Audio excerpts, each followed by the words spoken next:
Hello, and welcome to a new episode of Pulp Today. Mm, Good time as any for a White Russian.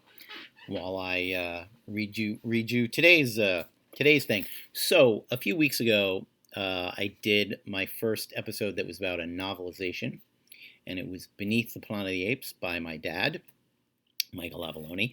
And today we've got more novelization and more monkey. Um, King Kong. My copy of the novelization is in such good shape that I can just take the cover off and show it to you. It's a Frank Frazetta painting for the 1970s reprint of the 1930s novelization. This is a sneaky way to talk about one of my favorite movies. It's a thing that inspired me to be a filmmaker when I was 5, I believe. It was on WOR in New York for the first time. It was on every day for a week. That's how excited they were that they had King Kong. And I think I watched it all 5 times. And then it was on every Thanksgiving, weirdly. Thanksgiving in New York was Godzilla King Kong Day. I feel like it was King Kong Day on Thursday.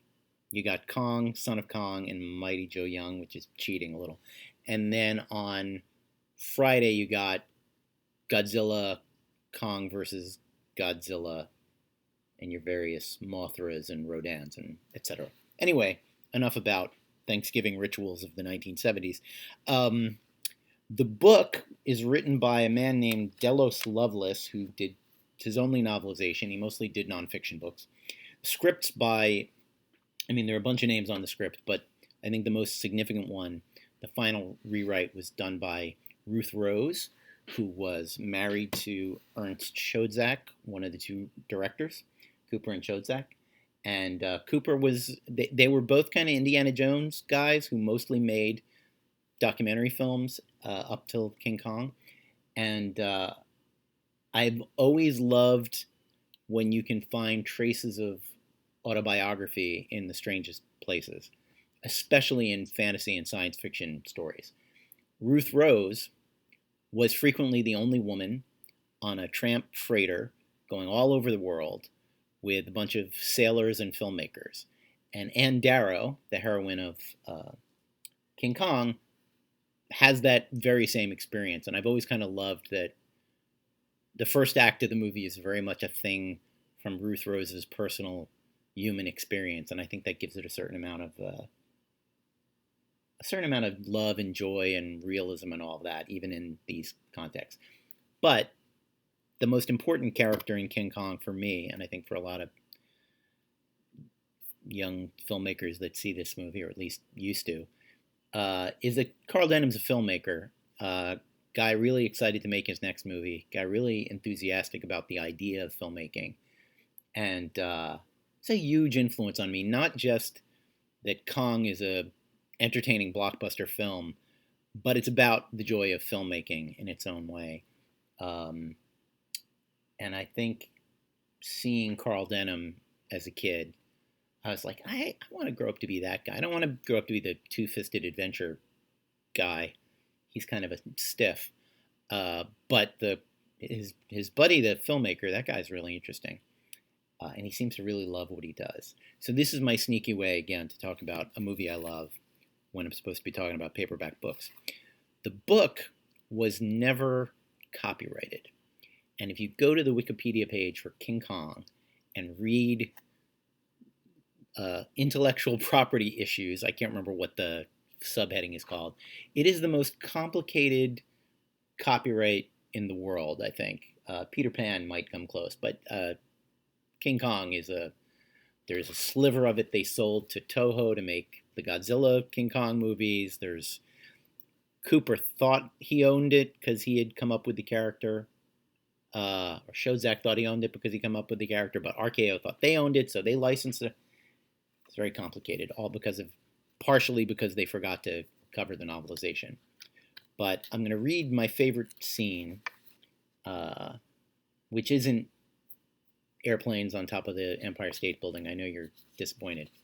The setup is that Carl Denham, famous filmmaker, needs a female lead for his next movie, because people don't want to see his documentaries unless they have, he says, unless there's a flapper in it. It is, after all, 1933.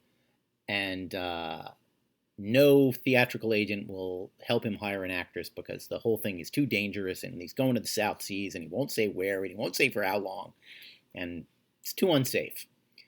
So it's not the height, but, well, maybe it is the height. It's the Great Depression, and Carl goes out to Times Square to find an actress on the street, and he sees the most beautiful girl in the world stealing an apple, and he helps her out. He takes her to breakfast, and we pick up with Carl kind of watching her eat breakfast, and he hasn't told her anything yet.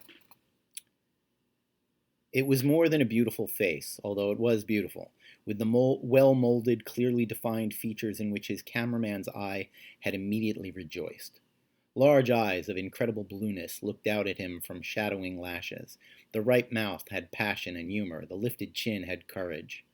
Her skin was transparently white, and not, Denham decided, because she was so plainly undernourished. That marvelous kind of skin belongs with the kind of hair which foamed up beneath her shabby hat. This was pure gold. If Denham had been poetical, which he was not, he might have pictured it spun out of sunlight. Facing his intent, gratified stare, she smiled. "I'm a different Anne Darrow now," she said. "Feeling better, huh?" "Yes, thank you. You've been wonderfully kind." "Don't give me too much credit," Denham said bluntly. "I'm not spending my time and money on you just out of kindness." All the humor and most of the smile faded out of Anne's face. She shivered a little. Denham ignored her reaction. "How come you're in this fix?" "Bad luck, I guess. There are lots of girls just like me." "Not a lot with your looks." "Oh, I can get by in good clothes, perhaps." Fear was still in Anne's smile. "But when a girl gets too shabby." "Any family?" "I'm supposed to have an uncle somewhere." "Ever do any acting?" "A few extra jobs in the moving picture studio over at Fort Lee. Once I got a real part." "Studio's closed down now." He hazarded one more question. "Are you the sort of city gal who screams at a mouse and faints at a snake?" "I'm a country gal. I wouldn't exactly choose to pet a mouse, but I killed a snake once." Denham squared his shoulders, again in an even plainer triumph, and stood up. "Listen, sister, I got a job for you." Anne stood up too, meeting Denham's gaze, returned it steadily, and waited. "When you're fed up and rested and all rigged out, you'll be just the type I want." When does the job start?" "Now, this minute. And the first thing you do is get some new clothes. Come on, we ought to find the Broadway shops that are still open." But what is the job?" "It's money and adventure and fame. It's the thrill of a lifetime, and a long sea voyage that starts at 6 o'clock come morning." Anne sat down again and soberly shook her head. There was no fear in her face now. Instead, there was a good-natured, good-humored tolerance, which she seemed able to call up easily from long practice. "No. I'm sorry, but I can't. I do want a job, so I was starving, but I can't." "What?" cried Denham, and stared at her in amazement. Then he laughed and reached for the cigarette he hadn't remembered to smoke since arriving at the restaurant. "Oh, I see. Nope, sister, no, you got me all wrong. This is strictly business." "Well," said Anne apologetically, "I didn't want any misunderstanding. Sure you didn't. It's all my fault for getting excited and not explaining. So here's your explanation. I'm Denham. Ever hear of me?" Yes, you make moving pictures in jungles and places." "That's me. And I've picked you for the lead in my next picture. We sail at 6. "Where to?" "I daren't tell you that for a while, Anne. It's a long way from here. And before we reach it, there'll be a long voyage, easy living, the warm blue sea, soft moonlight on the water. Think, Anne. No matter what comes at the finish, isn't that better than tramping New York, afraid every night the next morning will find you in the gutter?" "No matter what comes at the finish," Anne whispered, "it is better." "I'm square, Anne," Denham added, "and I'll be square with you. No funny business." "You can't tell me yet what I'm to do?" "Just keep your chin up and trust me," Denham told her, and held out his hand. Anne looked at him for a long, direct moment. Denham looked back at her. He was always lucky, he reminded himself, his grateful gaze sliding again over her bright hair, her perfect face, her graceful, well-proportioned figure. When his eyes came back to hers, Anne put her hand in his with a grave smile. So why do I love that scene?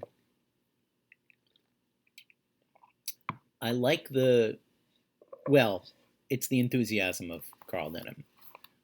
I think I think I will never get tired of. It's money and adventure and fame. It's the thrill of a lifetime and a long sea voyage. It starts at 6 o'clock tomorrow morning.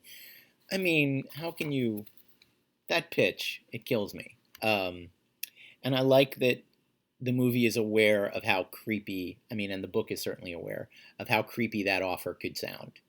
And that Anne has every right to initially be like, this is the shakiest thing in the world. And, the movie, to a degree, is about Denham's character, Denham's heroic flaw, which is that he charges ahead without thinking of things, and he drags this nice girl into incredible danger. But the book is an interesting curio. I would recommend reading it.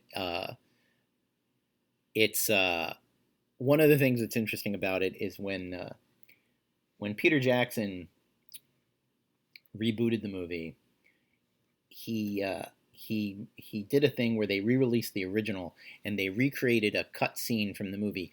And the video on the DVD goes into great lengths about how painstakingly they reconstructed the scene from the original movie using notes and, scraps of paper and, clues.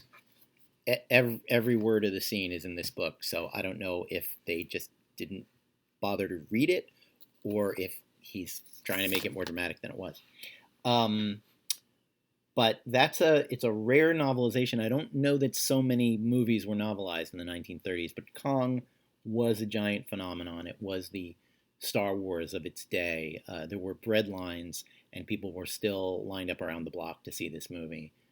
It has echoed with me my entire life since I was 5 years old, and I still, bearing in mind the important lesson of Carl Denham, which is don't get ahead of yourself, and don't endanger your colleagues, I still try to bring that enthusiasm to the stuff I work on, and that's what I took away from it, even more than monkeys on top of buildings, which is amazing and wild stuff. But anyway, King Kong, the novelization, I've owned it long enough that the cover came off, so maybe it's time to get a new one from eBay. Have a lovely weekend or rest of your week or whenever you're watching this. And I'll be back next Friday with another exciting adventure.